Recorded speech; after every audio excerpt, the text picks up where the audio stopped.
Video games were a changing breed in 1985. The Famicom was going to become something more than just a mediocre dumping ground for arcade and PC games ranging from lackluster to awful, of course with some special exceptions. The Famicom was going to get what some would call a killer app. Of course, it's probably the reason you're watching this series today. The one, the only, Shigeru Miyamoto's instant masterpiece, Devil World. Super Mario Brothers. Super Mario Brothers, Super Mario Brothers, Super Mario Brothers. I don't know what needs to be said. Everyone knows this game. Everyone loves this game. It's the quintessential thesis paper on how to make a great platforming game.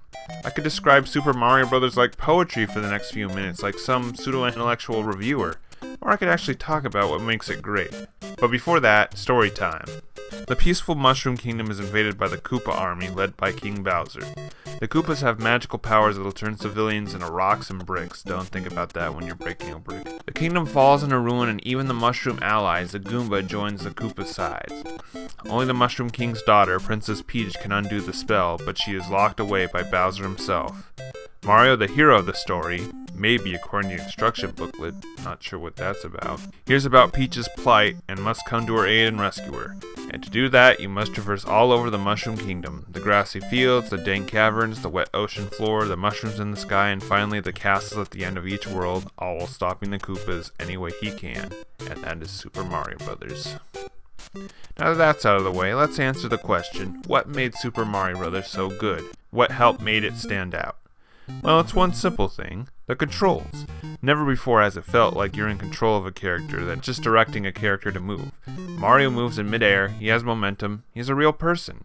Pretty much every game beforehand never had controls that felt this good. Super Arabian didn't, Chag and Pop didn't, Nuts and Milk didn't, not even Nintendo's own Ice Climber didn't. Miyamoto, well, the programmers he directed, truly took the time to really perfect the controls to make Super Mario Bros. As fun as it is today. And even when you beat Super Mario Bros., you can still discover many secrets the programmers hid to reward a player for finding them. The newest elements to platformers, the collectible object here being the coin, is all over the game, and if you collect 100, it's a 1-up. Instead of getting a single 1-up that you would get from getting enough points in games previously. If you play your cards right, you can stockpile a lot of 1-ups because there are millions of coins to collect. A whole bunch of hidden pipes to go into, even in secret vines that'll take you into the clouds, coin heaven. And even hidden 1-ups all over the game. The power-up system is probably the best we've seen in an NES platformer. Mushrooms that let Mario take a hit before dying and make him bigger as well. And the Fire Flower letting Mario shoot a ball of fire at enemies without getting too close. And the Star, which will turn Mario invincible for a while. It's definitely a lot better than what Nintendo did in Wrecking Crew, that's for sure. As mentioned before in the Kung Fu review, games are getting more advanced to include even more enemies than the usual 2 or 3. The Tower of Draga continued on this, but Super Mario Bros. Perfected it by not just having a full cast of enemies to fight, but giving them strengths and weaknesses as well.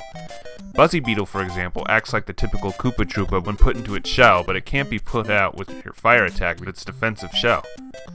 On the other hand is the spiny enemy that has a spiked shell that you can't take out with a jump attack, so you have to kill it with fire. But the enemies that require the most strategy are the Hammer Brothers that'll throw a barrage of hammers at you. Thankfully, you wait for the perfect time to hit them from below or jump before they throw a hammer because even in their death, they can still hit you. Super Mario Bros. Is a game that'll actually surprise you when you first play it. You expect the game to be nothing but blue skies and green lands, but eventually you'll go underground and even into the sea, making probably the first water level much to the joy of no gamers anywhere. But in some levels you'll walk across flat land and the cheap fish will start flying at you, and you'll have to dodge that. One level is all monochromatic for some reason. No reason at all. Oh, whoa! What happened? The budget ran out. Now we're out of color. Suddenly we're in the Game Boy.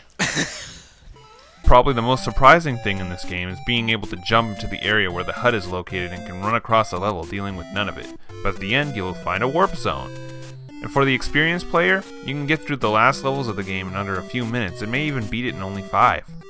While this game can keep you surprised, the area of the game that stays mostly the same is the last levels of each stage, the castle level, which pretty much consists of fireballs and small passageways that will require a little more timing if you don't want to get hit.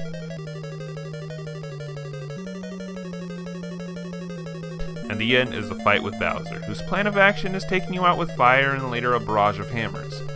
But his plan also has him located right in front of an axe to be used to destroy the bridge. Smart move. But if you defeat Bowser with the Fire Flower power-up, it turns out Bowser is just a fake, and afterwards you save Toad, then called the Mushroom Retainer. People seem to hate Toad in this game because he has the indecency to tell you the princess is in another castle, which really seems immature. I mean, what do you expect him to say? The princess isn't here. Wait, is he flipping me off? Honestly, the only thing I truly hate about this game is in certain castle levels you have to go through a certain passageway to get to the next path, and it can get a bit frustrating at times. If you get a game over, you can continue at the first level by pressing A and start, but the best thing about Super Mario Bros. Is that it's a pretty easy game that anyone can enjoy. Boys, girls, your moms, your dads, your teachers, your priests, your rabbis. Only until level 7 I feel this game will get pretty difficult, as the mushrooms will show up a lot less, more enemies will be thrown at you, and more bottomless pits for you to jump over.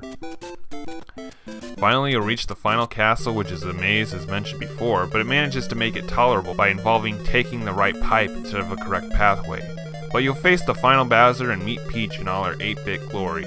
The quest is over and you can replay any world you want, with the enemies a little more faster and the Goombas replaced with Buzzy Beetles. The Goombas have been sacrificed for their failure. So Super Mario Bros. Pretty much helped the NES and Famicom take over as not just a popular console, but a pop culture phenomenon, and pretty much setting the example of how to make a platformer correctly. It helped take Nintendo from a humble little game developer and a console manufacturer into one of the biggest names in the industry even to this day. And then a few months later, Nintendo and Miyamoto would do it all over again.